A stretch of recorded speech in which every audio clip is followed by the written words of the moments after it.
Julie Kellogg. Thank you so much for joining me and a very warm welcome to Thrive Solo.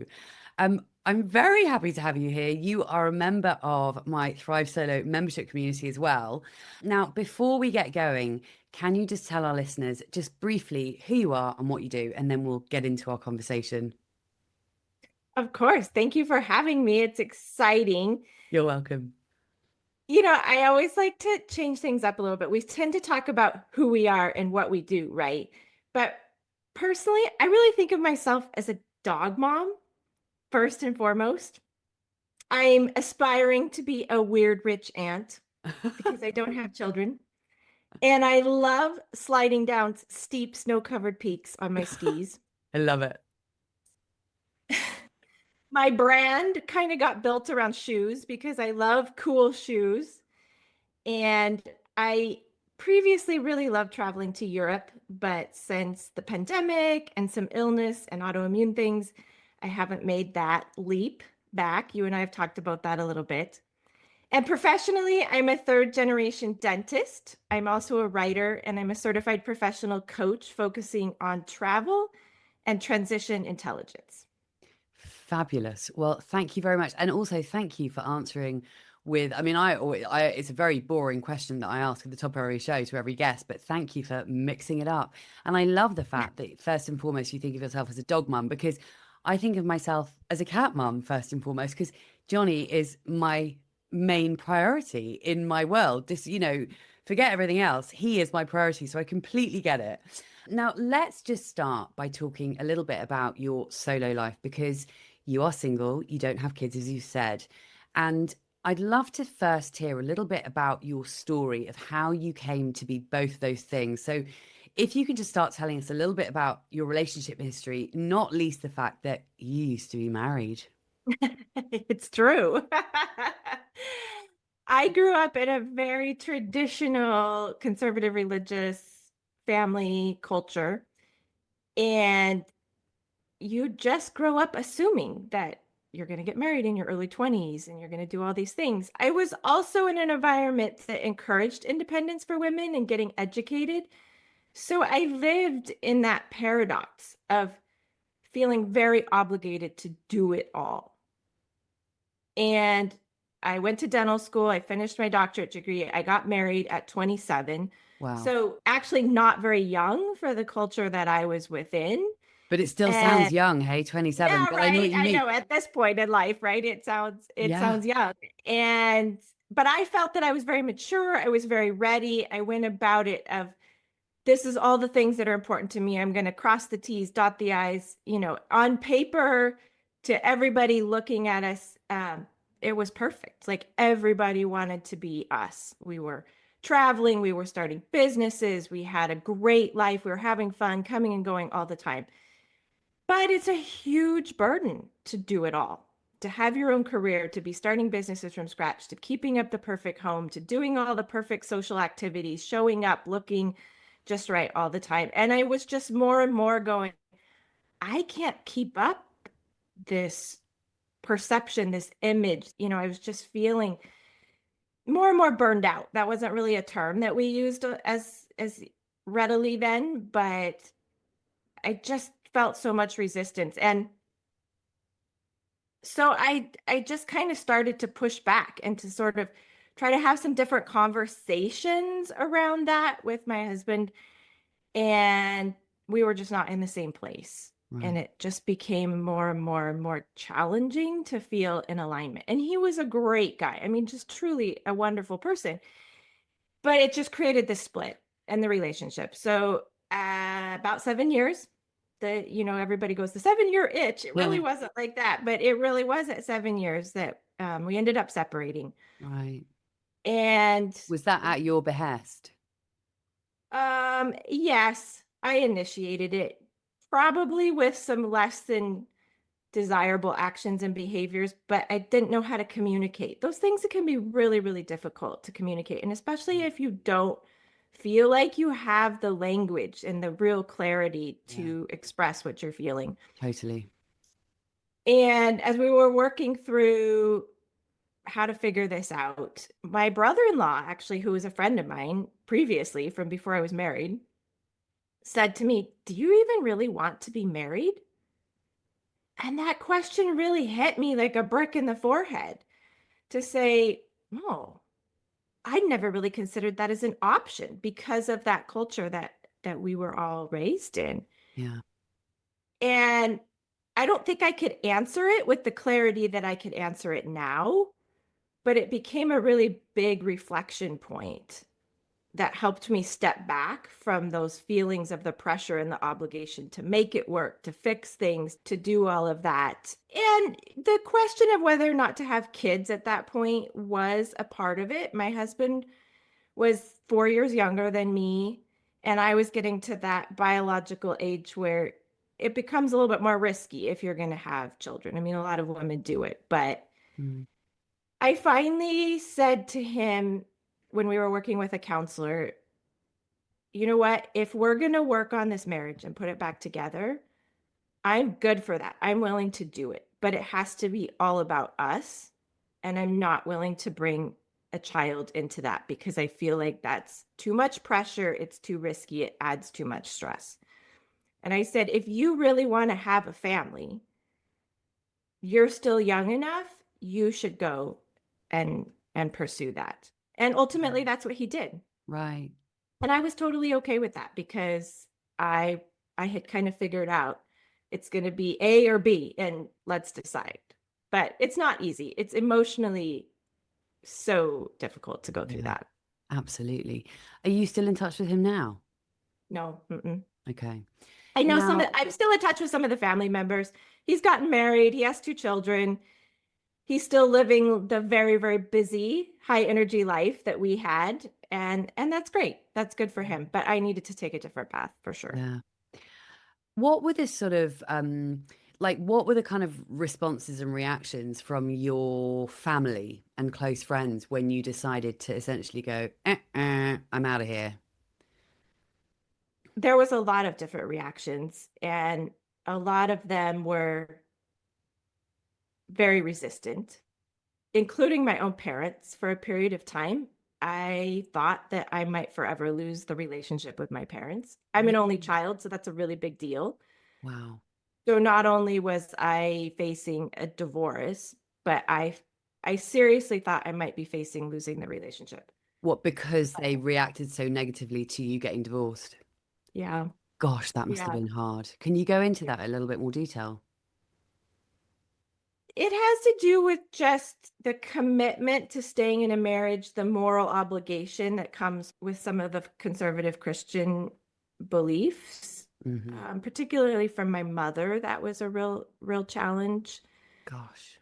And eventually, as the process was unfolding and things were getting figured out, she came to see some of the challenges that I was living with in my marriage and that I was becoming healthier and a better authentic version of myself, having had some space from it. Right. And ultimately, she said to me, "I just want my daughter to be healthy. And if that means that you need to end the marriage, then that I'm okay with that. I Oh, really want you to be healthy." And that acceptance and that permission was huge. yeah. I don't think we give enough credence to that, especially as women, Hmm. that a lot of times we just need somebody to give us permission to do what we want to do. Yeah. That lack of a verbal permission holds us back. Yeah. And so many times when I see people now struggling with something, I'll just use those words. I'll say, "I hear what you're saying, and I'm giving you permission to do X, Y, or Z, or to make this decision." Because sometimes that's just what we need to hear. You're so right. And do you know what? Honestly, I have never thought about this in terms of being single and in terms of making this choice, if it is a choice, because obviously a lot of my listeners, it's not necessarily a choice, but I've never actually thought about us needing that permission. And you make such a valid point. So thank you for bringing that up. And can I just say that I think it's wonderful of your mum because you and I both know from, conversations within the membership, apart from anything else, I can think of one person in particular who no longer is in touch with her family because of the life that she's living. And I imagine, well, like you said, you were worried that you were going to lose your parents. So how wonderful of your mum, who's obviously of a different generation, who obviously is very motivated by her religion and all of that, which is completely fair enough. But how awesome that she managed to see past that and actually see you as a human being and what your needs were. I think that's incredible. Do you still have a good relationship with your parents? Oh, yes. My parents are nearing 80 now, and it's a huge part of my life. Just being with them, whatever the journey of aging and retirement and the challenges that come with that, and creating the time and space in my life, which being solo allows me to do, to really spend time with them, help with things that they need. Just last night, we were all in our family garden together working on, we're terrible at it, replanting things that had died and cleaning the weeds. And I was laughing because my dad and I practiced dentistry together for 16 years, very intense professional Did times. you? So you worked with And your I dad? laughed and I said, if you'd have told me 20 years ago that we'd be gardening together on a Thursday night, I would have thought you were completely batshit crazy. But those are the crazy twists and journeys that life takes you on. And I'm so grateful for my parents and the relationship that I have with them. Just going back to you working with your dad though. So you actually worked in the same practice together for 16 years. Yes. So I'm a third generation dentist. My grandfather took dentistry out of World War II. He was active in the military in World War II and came to our town as a dentist. And then my dad worked with his dad for 8 years. And then when I graduated dental school, my dad and I were able to practice for 16 years together before he retired. And it's a pretty special thing. Not all family people can do it. We were able to work really, really well professionally together, and it's a really special thing. Wow. Do you know what?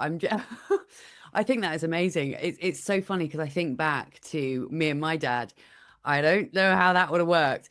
Well, not least because my dad was a criminal lawyer, and I mean, although I always did find his job quite fascinating, but yeah, not sure that we would have worked working together. Anyway, that's never going to happen. Um, Now, let's talk about the fact that you don't have kids, because I know at 35 years old, you, and I'm quoting you, closed the factory. That's Can you right. tell us that story? Your words, not mine. Yes. Well, it is awkward to tell people that you aren't having children, right? That can be at a cocktail party or a professional event. People say, "Oh, do you have children?" And to tell them, "No, I chose not to have children," can sometimes be a very awkward moment. So oftentimes I just tell people, "Oh, no, that's not going to happen. That can't happen," or something like that. But I've sort of jokingly made it this, "Oh, no, I closed the factory." And then people look at you and it creates this funny moment, right? But yes, after my divorce and the conversation that we referenced earlier, I just thought, I don't know if I'll be in a relationship again. I don't know if I'll get married again. I don't want to have the conversation with a man about whether or not we're having kids. Like, I just don't want that to be able to be a topic of conversation. Mm. And frankly, all the reproductive stuff that we women have to go through in our periods and all this kind of stuff, it sucks. It really just sucks, right? And so I made the decision to have my fallopian tubes removed, which actually does decrease your cancer risk. And so then you don't have the ability to reproduce anymore, but you still have your ovaries, so you're still producing your hormones and all that sort of stuff, which is important for your physiology, as we know as we go into menopause. Those hormones are very important. I know, because I don't have any of them anymore. Yeah, now we supplement them. And with that, I also had a cervical ablation. So it means that I no longer have periods anymore as well. And to be able to be travel and have freedom and not feel miserably sick every month, it's amazing. It was the most freeing thing. I remember telling my mother, if I'd have known how freeing and what a great feeling this gave me, I said, I would have done it at 25 instead of 35. But that's more controversial at 25 than 35, and you Right. don't know who you are as much at 25. But I ended up having a consultation with a female OBGYN. How old are you And at this point? yeah, 35. yeah, 34, 35. Okay. About this that I wanted to do. And to my shock, she just dressed me down. I mean, she just completely shamed me. She looked me in the face and she said, "You're going to find a man that you're going to want to have a baby with." God. I mean, this is a doctor who's committed to caring for her patients, as I do. I'm a fellow doctor in the community. I didn't know whether to scream at her or to cry. I was stunned. Wow. She goes on to show the bulletin board on her wall of all the moms and the babies. And she says, "Not one of those mothers has ever told me that they were upset that they had a baby." And I'm going, well, one, they're riding the hormonal high of just squeezing the baby out of their vagina. And two, most mothers are not going to come in and tell their OBGYN that they're angry that they had another baby. But we know that there's women who are. Mm. One of my very best friends, who has my favorite little boys in the world, went through hell with postpartum depression and struggling with the realities of being a mom. And I watched that. And so to have her tell me that, I'm thinking, lady, I think you're the one who's not living in reality here, you know. That is shocking, especially at, by the age of 35. And also, even if you're not 35, like if you are asking as an adult woman for a procedure that you have thought through, the thing is that reaction speaks so much to how ingrained the narrative is. You know what I mean? Like it's just, she probably didn't bat an eyelid because she was just like speaking her truth because she just couldn't fathom that you wouldn't want to have kids. But I mean, it's an extremely unprofessional response, right? Absolutely. And to not just your average patient who may or may not understand the implications of the procedure they're asking for, to a fellow doctor Mm, who completely understands and yeah. speaks the language of that. And at that point, I was a member of the hospital board. And so I asked one of the head nurses, I said, of all the OBGYN surgeons, who has the best surgical hands in the OR? And they referred to this older male OBGYN that had been in the community for a long time. I said, "Great, that's all I need to know." And I went to him and I said, "I've thought this through. This is what I want to do. Are you willing to do it for me?" He said, "Yeah, sure. I'd be happy to do that for you." I mean, literally no questions asked, just total acceptance. Wow. It was a big lesson. Amazing. I was so surprised. Yeah. So was the actual operation itself, how much of a big deal was that? I mean, I don't have a clue how much of a big deal it is to actually have your fallopian tubes removed. Does it take a lot of recovery? What's the deal? Actually, it's not a huge deal. They do it arthroscopically, so a tiny little incision in your belly button, a tiny little incision just right, in your cervical area there. And they, put a little camera in there and they use gas to extend out your stomach so they can see in there. And then Oh, they wow. clip them in. And the ablation is kind of microwaving inside your cervix so that you don't shed. And so that's what stops the periods. Right. And so, I laid low for a few days Yeah. and then I was pretty much back to regular activity. So different than a full hysterectomy. I mean, many people Yeah. go through that, and that's a much bigger Yeah. recovery. Yeah. Gosh, Julie, thanks for telling us about that. And so interesting that you said as soon as you had it done, it was incredibly freeing. You felt free. And also I love the fact that you had it done partly because you just didn't want to have that conversation with any guys ever. You just didn't want that to be, you just wanted it to be black and white. It's like, this is how it is. There's no nuance, there's no shades of gray. This is how it is. Now, I'd love to talk to you about the notion of living unapologetically and remarkably. And I'm obviously coining a phrase from Peter McGraw's podcast Solo. And I know that you very much sort of found his podcast and really benefited from the message that he was putting out to the world. Can you tell us about that? Yes, I big shout out to Peter McGraw. I love it. And I think that's how I found you, Lucy, is I think because it was you were his guest at Yes, I one point. was. And I Yeah. think that's what led me to your podcast, if I remember Ah, correctly. But and I have no recollection of how I found his podcast, to be honest, but just really resonated with how inclusive he is. mm, And as I went through, trying to date again, doing various things after my divorce. And I mean, I've met so many great guys. I mean, truly, really remarkable people that I really admired, but I kept coming back to, I just like coming home alone. I just like living alone. And I didn't have the language to build an identity around that and to mm, really own it out in the world socially. And I credit Peter for building that identity and language because I think he's yeah, put so much thought into that in yeah, developing it over yeah. the years in his work. I agree. And as somebody who's always been an achiever and wants to try new things and get good at things and all these things, the way he presented it, it just so resonated with my personality to live unapologetically, to go out in the world and just own it Yeah, and do everything in your power to live remarkably, yeah, whatever that means to you. And yeah, that he was so inclusive.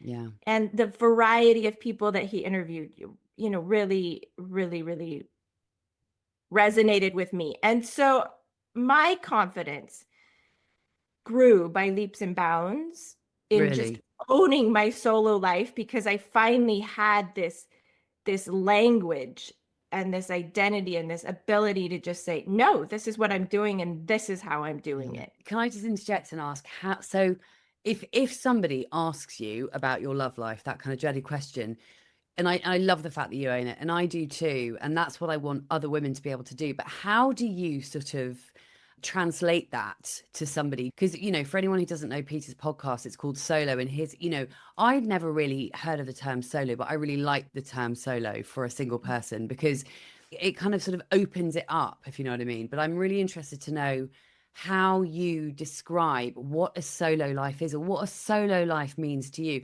And also, what it means to you to live remarkably, as Peter says, because his podcast is called Solo Living. It's living a remarkable life, isn't it? I think is the subtitle. It's something like that. It's Yes, definitely got the something like word that. remarkable in it. So yeah, Yes. Great question. And oof, hard to describe. I love listening to you when you talk about here's all my little clever responses for all these things. Because I think we all, even if we identify with it and we're confident in it, sometimes people just catch us off guard yeah, with one of their cheesy questions. And we still can trip up and sort of yeah. sound less than confident. So true. It's so true, and it's so annoying, isn't it? It's so annoying. Yeah. Because it makes it seem like you don't actually mean what you're talking about, when in fact, like you say, they might have just tripped you up, and then your kind of confidence dips, and then it's like you're going, do you know what I mean? It's just, yeah, it's the Absolutely. worst. You just, even though you're passionate about, sometimes you sound like a bumbling idiot. Yeah, I sound like a bit of a bumbling idiot all the time, so I Oh totally no. relate to that.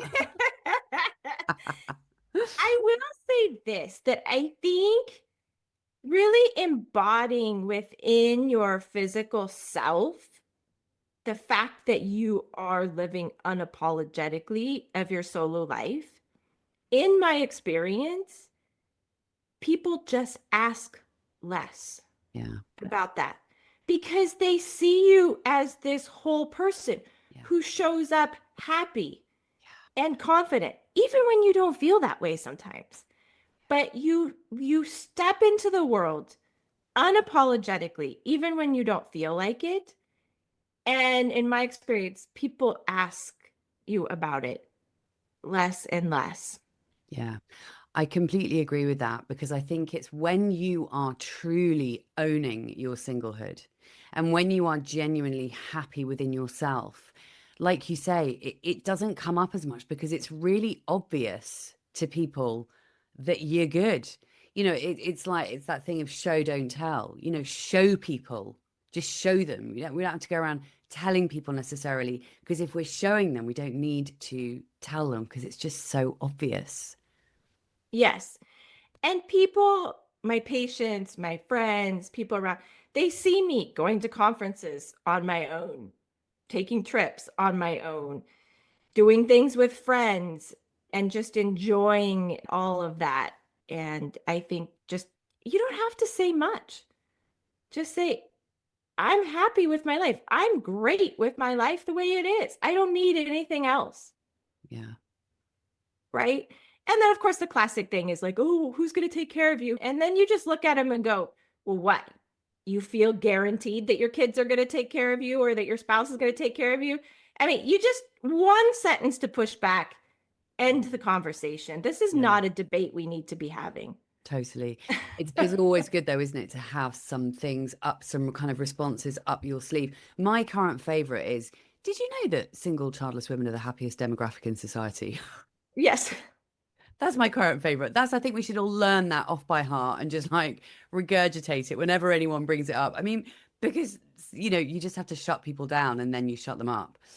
Um, Yes. Now, one thing I would love you to talk about is creativity and how a solo life allows you to kind of really express your creativity. And I know from my own part that one of the best things about being single, not having kids, has been just really getting to explore and act on creative pursuits that I feel called to explore.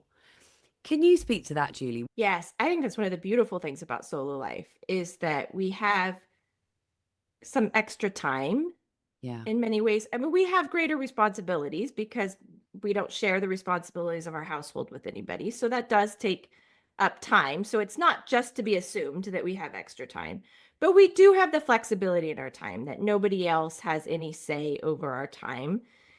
And I think creativity takes a tremendous amount of quiet time to be able to produce and express those various pathways of creativity, whether it's writing or art or podcasting or you name it. There's as many options as we could imagine. And for me, I need a lot of quiet time to do my best creative work. And so I can build those in. If I want to spend, like, tomorrow is Saturday, I'll probably spend the whole day at home by myself because I've had a really intense week. I just need that quiet time to be Yeah. able to do that. And then once I feel rested enough, I'll probably sit down and do some writing or some reading or working on some of my other coaching projects. And I need that. I Yeah. need that quiet time.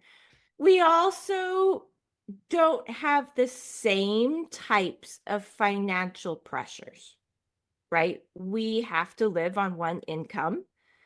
So we know that there's a lot of single taxes in the world, at least here in the US, we pay a lot of single taxes. So we do have those financial pressures, but we're not having to provide for anybody else. Mm. So we can take some risks. We can downsize our life because it's only affecting us if we need for a period of time to go all in on some side gig or creative project or taking a month off to travel, whatever it might be. You can say, I'm not going out to eat. I'm not going out to the bars. I'm not traveling and putting gas in my car. I'm not doing, I mean, you can just flex it to make it work. Yeah. And I think that's a really beautiful opportunity that we Mm. have, but it's learning. It's learning the ins and outs of how to make that work for you. And I think there's several components to that. And one of the things that I say for solo women is we need to be financially savvy. We need to have some financial education. I've been very, very blessed that with my father's, been a real student of financial stuff. And so he's mentored me a lot. And I do have a career that allows me to have, you know, a, a lot of financial opportunity, but you have to know how to use it, Yeah. right? You have to know what kind of investments resonate or are right for your life. And What kind of lifestyle are you going to live? And learning basic things about real estate, right? Mm. Are you going to be forever renter, or are you going to buy a home? And what do you need to learn about buying a home or buying a car? At least here in the US, I feel like dealing with a car as a woman is the most insulting thing. Car mechanics and car salesmen are just treat women like we're stupid. Yeah. And you need to be savvy, and you need to be prepared for those things. And you Yeah. need to know, do you need a financial advisor? Do you like investing in the stock market and doing some of that yourself? There's a lot of great clubs for women, memberships similar to yours, that are for women who want to do investing stuff. There's some great Mm. opportunities for learning that stuff.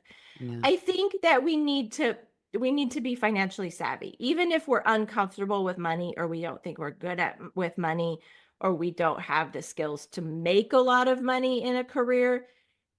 You still have flexibility, and your life is going to be improved if you invest in becoming a little bit of financial savvy, because the world still financially will take advantage of a solo woman. Totally. And also, even if you don't have the money, say, to speak to somebody or join a membership or whatever it is, get coaching or whatever, you can still buy some books.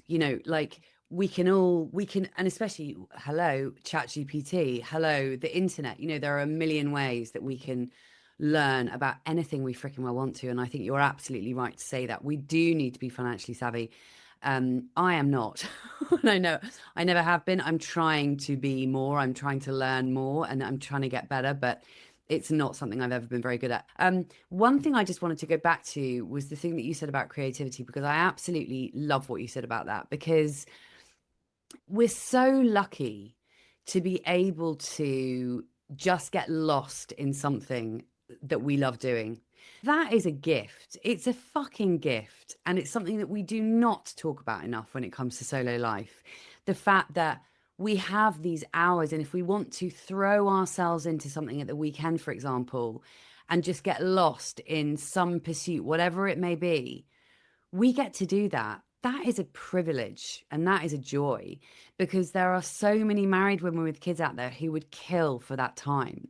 So I think we need to realize how lucky we are in so many respects, not least that particular one, and actually make the bloody most of it. One thing I just would love to hear from you about is younger women.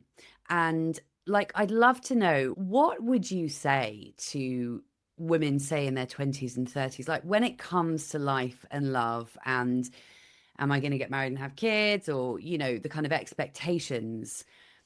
What Mhm. would you say to the young women of today, in terms of taking their life by the bollocks and living it on their own terms, essentially? Yes, I think a lot of young women feel the financial pressure. They almost feel like that they need to get married because of having a double income. Yeah, I agree. And because even though more and more people are living solo and less young people are dating and taking traditional paths, there's still a really powerful social narrative, especially if you live in conservative parts of the world, especially in rural areas of the US, and I'm sure in many other westernized countries, that Yeah. there's still a real pressure around that. And I have mentored quite a few of my young dental assistants, many who come, this is one of their first sort of professional jobs in their 20s, and they don't always have a lot of confidence yet. You're still learning who you are and trying to figure out life as an adult. And one, it's just living the example, right? Of showing them, hey, I'm happy living alone. I'm capable of learning how to take care of some things around my house, learning how to take care of some things with my car, learning how to handle banking things and financial things, and just providing them some resources Yeah. to learn that. One of my dental assistants that I had for a number of years had ended up with a lot of debt from her training, and loved animals and working with animals, and she just loved being at home on the farm on her own. But she just didn't have the confidence to do that. And so we started working with her of how to make some different financial choices to increase her credit score so she would have more financial opportunities, and to make some different decisions with how she spent her money.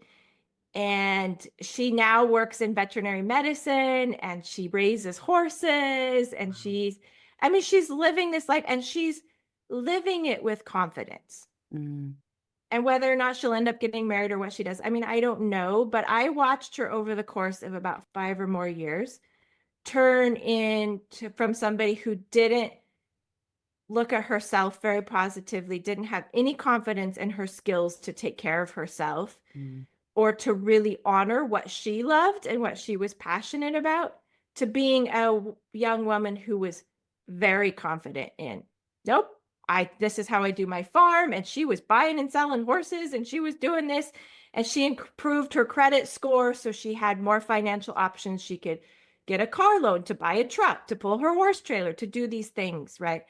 And those are just really proud moments yeah, for me totally. to be able to, at this point in my life, mentor that. I don't do a podcast or do a membership the way you do. You also help a lot of women in amazing ways, Lucy, with your example. But this is one of the ways that I do through my work, is because Yeah, I just happen to have a lot of young women who come in as young professionals into the industry. And sometimes it's just, you don't know what lives you've touched because you're just being a quiet example, but sometimes it's just all of a sudden they'll come to you shyly with a question, and you start offering them resources. I don't think we can push it on people. People have to want it. totally. If you're a young woman and you're struggling, or you're not sure, or you're going, this is really intriguing, I think I might resonate with this, find somebody who you feel like is embodying it and just Hmm. ask.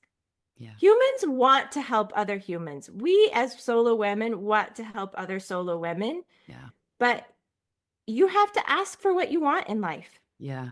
I Even couldn't as agree more. older adult women now, right? We still have to sometimes get really uncomfortable and just ask for what we want. Yeah.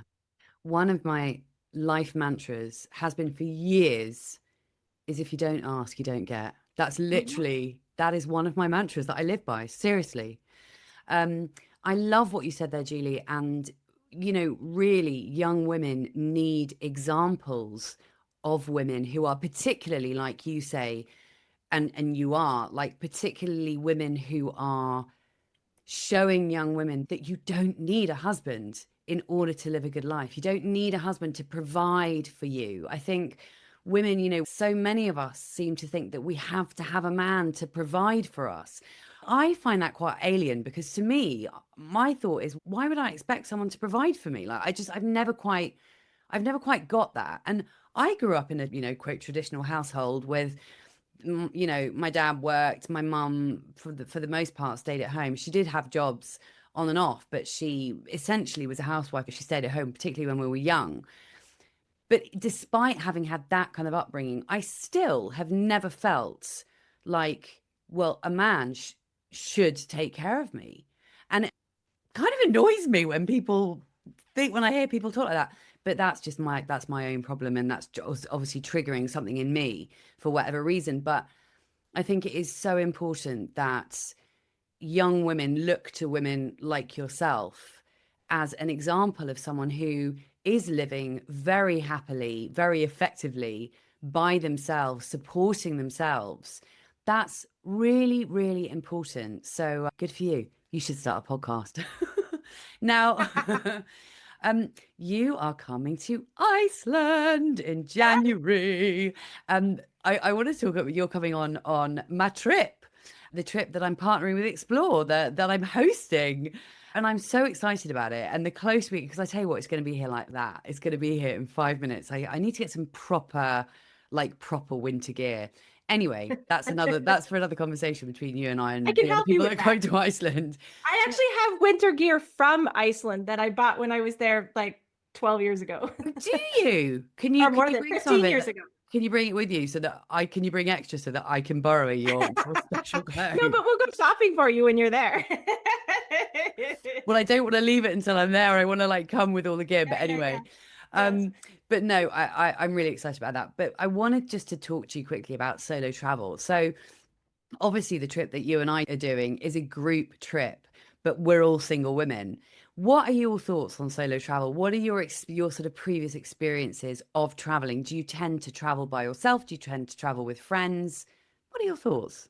Oh, yeah, that's a loaded topic. Oh, I'm so in awe of so many of these women nowadays who travel all over the world solo. Some of them you've had as guests, other ones that are bloggers that we read their content. They're just such brave, courageous women. I just find it absolutely remarkable. I actually love traveling, like the logistical part of traveling by myself. I have come to realize, like, if I have to fly with somebody and drive with somebody and coordinate all of that part with somebody, sometimes I get very annoyed because I have my way of doing it and I want to do this and I want to do it on this time. And, somebody wants to be at the gate really early and somebody wants to cut it till the last minute and somebody wants to check bags and somebody doesn't. It just makes me all crazy, right? But I have learned, and I think this is an important part of solo life in general, is learning what do you like doing solo and what do you just not like doing solo. We are, after all, social monkeys as humans. And we need community, right? And so what do you like? I don't like going to a new place and exploring solo. I actually really don't tend to like to do it.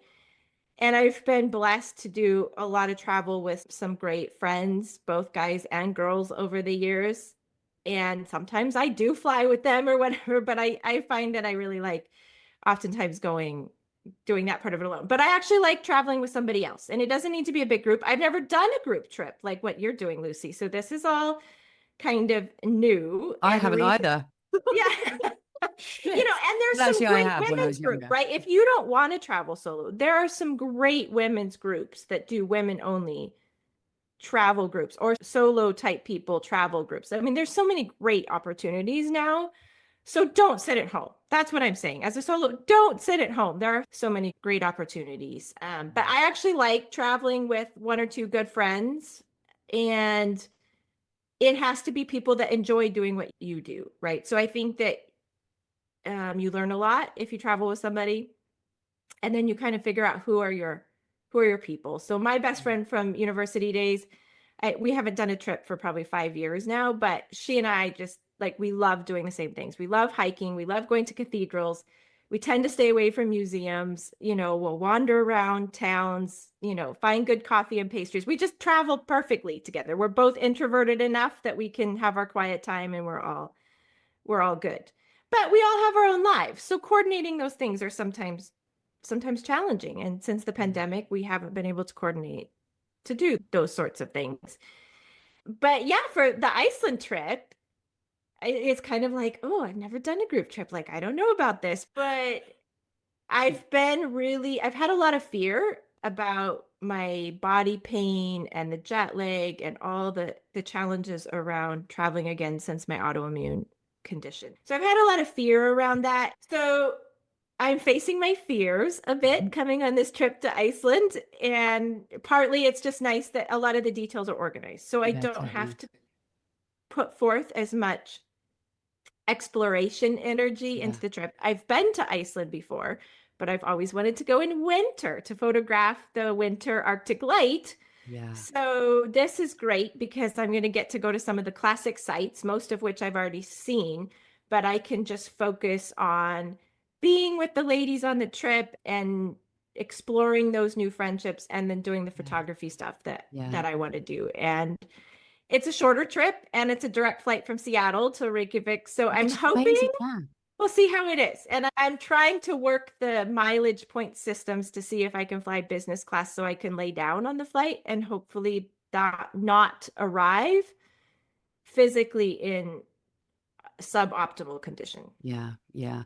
One of the things, and you mentioned this just now, one of the great things about this trip is the fact that it is completely organized for us. Because I ain't the tour guide, like that we have a dedicated tour guide who is our person.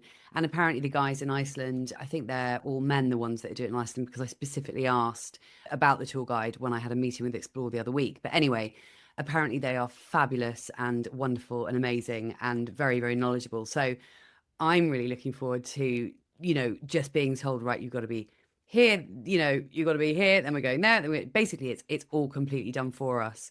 And also, I wanted to start with a shorter trip because I've never done this before. Like, I've done group trips before, but when I say a group trip, I'm talking about when I was 16 years old. I went to Nepal on a school trip hiking in the Himalayas. So that's Which is like very cool. which was unbelievably cool. And Nepal is still one of my favorite countries in the world. It's absolutely incredible. But yeah, I mean, I've never done a group trip like this, so it's going to be as much of a new experience for me as for any of us.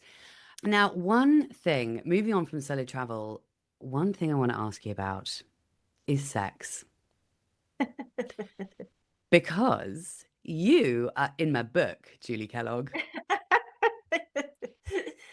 So in the book, I talk about the fact that I haven't had a shag for many years. It's 5 years now, actually. It says it's 4 in the book, but it's actually 5 years now. Um, I wondered, where are you with that? Because you did, and it's funny actually, because there is quite a big quote of yours that kind of finishes off the sex chapter. Shall I read it? If you like.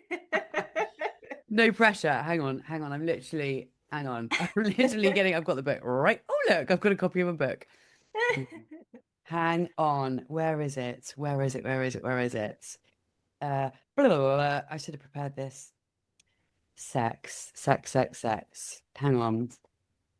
I'm sure you are. Yeah, yeah. So here we go. So basically, apart from the final thoughts, right, which is the very final thoughts of the chapter, it says, I'll finish this section off with some eloquent and insightful words from Julie. Quote, I think that there is so much more to pleasure and sexuality than just intercourse or whatever you choose. There is sensuality in nature, in food, in our curated home environment. I believe as solo individuals, we must be intentional about maintaining a certain amount of physical touch and pleasure in our lives for our own physiological health. This does not have to equal dating, hookups, or marriage. It can be whatever interests you or that you are comfortable with. It can be curating a beautiful, sensual environment, the way you take care of your body, or masturbation of your choice. So that is your quote, baby. Do you have any comments 2 years after you actually said it? No, I think we make it so black and white, right? At least in the way the sort of Puritan American culture that I grew up in, it's so black and white, and we don't even allow ourselves to talk about it. I think other cultures, perhaps the French, do this much better, that they build Yeah, sensuality, or the Italians, into life, right? yeah, Food can be sensual. yeah, The clothes you wear can be sensual. The way you decorate your home and how you do that can be sensual. Taking a bath because you're just exhausted from a freaking day of work can be sensual, right? It doesn't all have to be sexual in this Hollywood sex yeah, way. yeah. I But love yet, that. so I many love that. women put their sexual value into their ability to perform for somebody else. Yeah, Sex should never be a performance. And I think pornography has completely fucked that up. yeah, It's messy. yeah, Physicality, sensuality is messy. yeah, Going to the gym and taking care of your body is messy. It's sweaty and uncomfortable, right? It's all messy. yeah. And So I think true. you just have to embrace that. And one of the beautiful things about living alone is you can create your environment, your home sanctuary, to be whatever it is you want, Yeah, right? If you like super modern, black and white, angular furniture and all that, like that works for you, great. I mean, I have a red leather couch and like a red lighted star from one of the Christmas markets in Germany. And I mean, I have different stuff, but that's what creates this warm, sensual feeling that yeah, I want to come home to, that makes Yeah. me feel good within myself. Yeah. I used to laugh that when I would go shopping, I had to feel every fabric. Like the texture of a textile is very, very important to me. And I started exploring this idea of texture, and that's what sort of was the pathway of creating my personal website brand that I did during the pandemic when I wasn't working, called Travel with Texture. And I try to explore some of these things. And so I have some little worksheets. I have if you go to my website, you can get a PDF that's 5 days of sensual. And so it explores the senses from the idea of sensuality, right? And we're not talking sexuality, we're Mm. talking sensuality. Mm-hmm. And if you really dig into that and you start seeing, okay, what is visually sensual to me? What is physically sensual to me? What smells sensual? What sounds are sensual to me? And you start incorporating that into your everyday environment, you become a sensual person. Yeah. And you don't have to be a sexual person. You Yeah. certainly can be if you want to, but you don't have to be. And do you think people conflate those two terms, I do. sexuality and sensuality? I do. And how do you define the difference between sensuality and sexuality? I think sensuality is a way of being. It's sort of, as we talk about living unapologetically, it's Mm. sort of living sexy, but Yeah. not sexy in the cheap Hollywood way. It's that you feel sensual and sexy to you. Yeah. Yeah. Who Yeah. cares Yeah. what anybody else thinks? To you. You're the only one that matters, right? And there are people who sexuality and the physical acts of sexuality are a very much important part of their life, right? Mm. Women and men.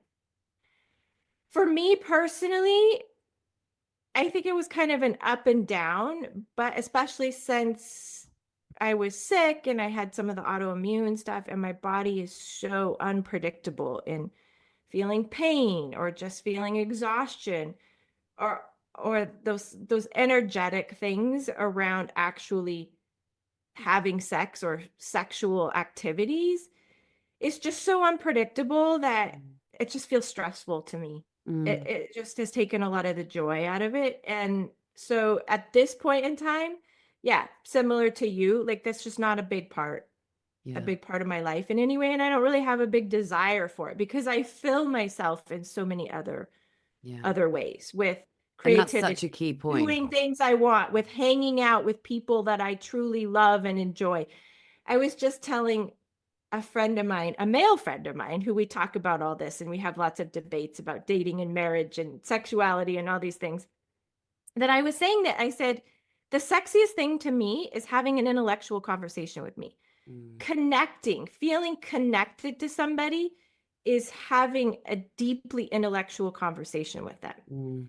And so finding friends that I can have these stimulating, challenging, deep intellectual conversations with is the type of intimate connection that is the most meaningful Yeah. to me.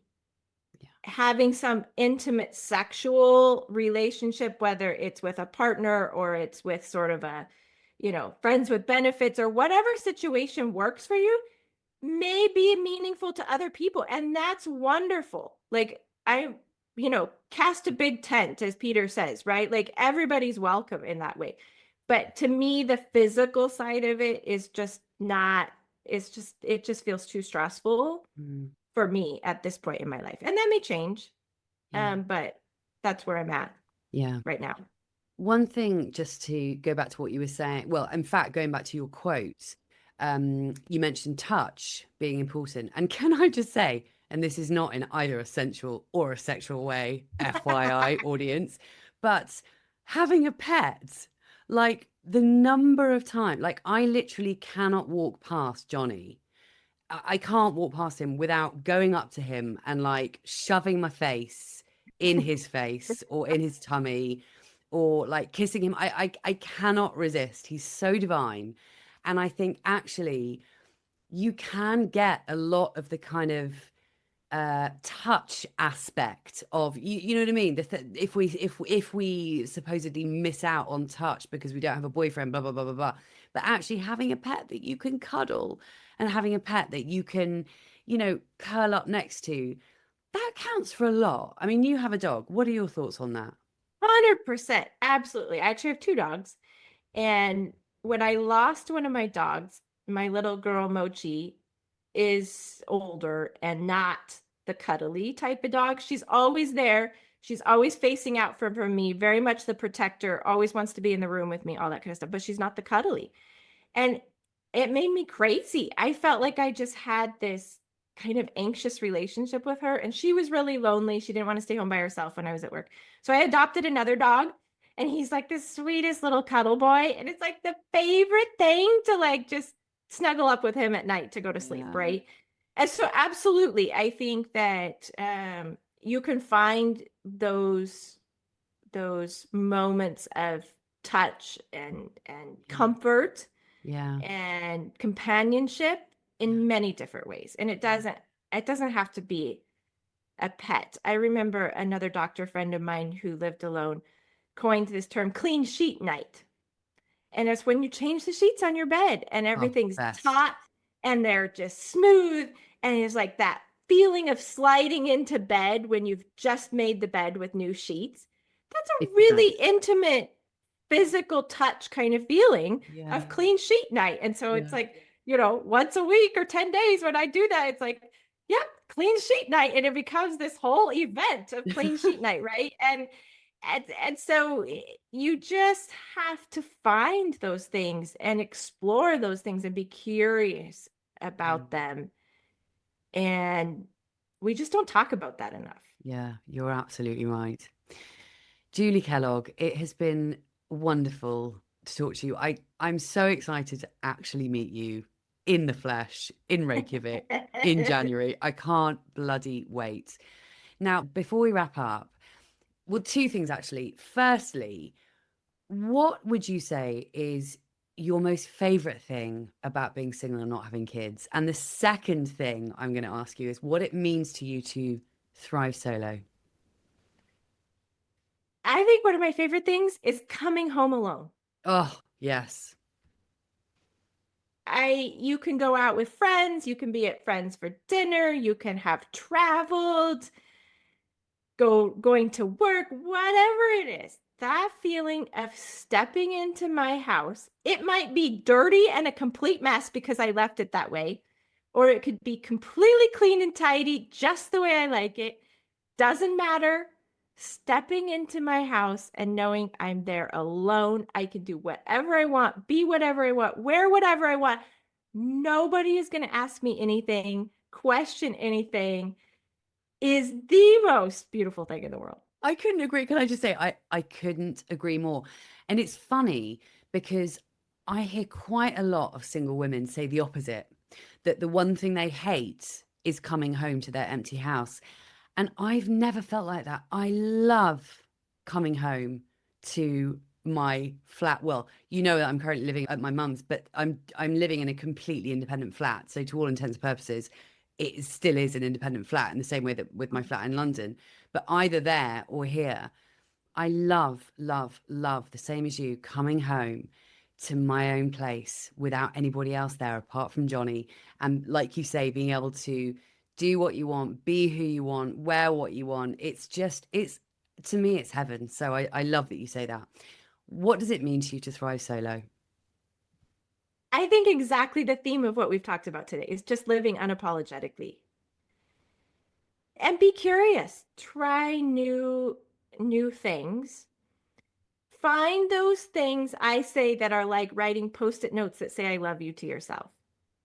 And that is if you prepare all the coffee stuff so that all you have to do is one step to have your hot coffee ready in the morning, Mm, or clean sheet night, or whatever those little things that you love. I call those writing a post-it note that says I love you to yourself. mm. Do those things, figure out those things so that when you wake up in the morning, like if I have my coffee espresso machine already, I wake up in the morning and I just come down and I just push the button. And it's like saying, Julie, I love you because I took care of that last Yeah, night. yeah, so Right? true. Yeah. and just explore new things. Yeah. Just be open to the new things. Don't get stuck in the rut. There's so many new things. And if your goal is to thrive solo, look for people thriving solo.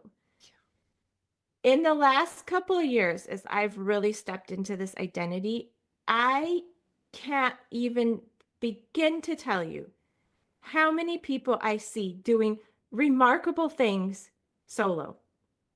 It's everywhere around us. Because you're noticing it now. Exactly. Yeah. Because before we were just noticing the narrative that was telling us what we weren't, Yeah. instead of stepping into the community of what we can be, and that you start seeing it all around. I never realized it. I've lived in the same house for almost 20 years. In this little circle neighborhood of like 25 homes, over the years, at any given time, there's been at least 8 to 10 women living solo in my neighborhood all the time. Wow. Never noticed that. Isn't that Never took crazy? note of it. Most most of them are older. I'm probably one of the younger ones, but they are women for whatever reasons or circumstances in their life, whatever their age, are living and thriving solo. It was right here in my neighborhood for the last 20 years. Isn't that interesting? But it just goes to show this is how our brains work. When you are attuned to something, when you are paying attention to something, your brain does the work and finds more of it.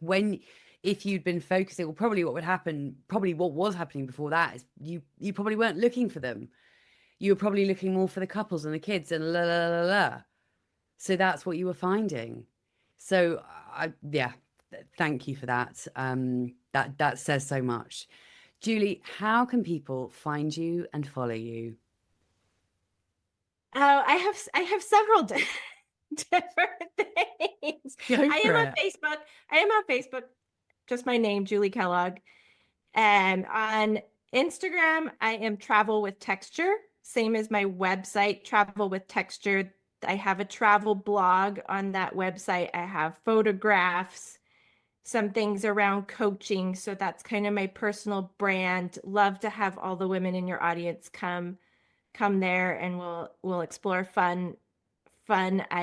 ideas that way. And then if you want to dig into a little more writing around some of my work in healthcare and some of the philosophies of healthcare and living healthy, which I think is a huge thing in our society right now, I have a Substack newsletter called Tooth and Soul, and I'm Dr. Julie K on Substack. And so you're welcome to come and follow me there if you want to have a little bit more fun around some of the work I do professionally. Fabulous. Thank you so much for your time. And I will see you very soon on a Thrive Solo call, no doubt. Sending you lots of love. Thanks so much. Thank you, Lucy. It was super fun. You're welcome.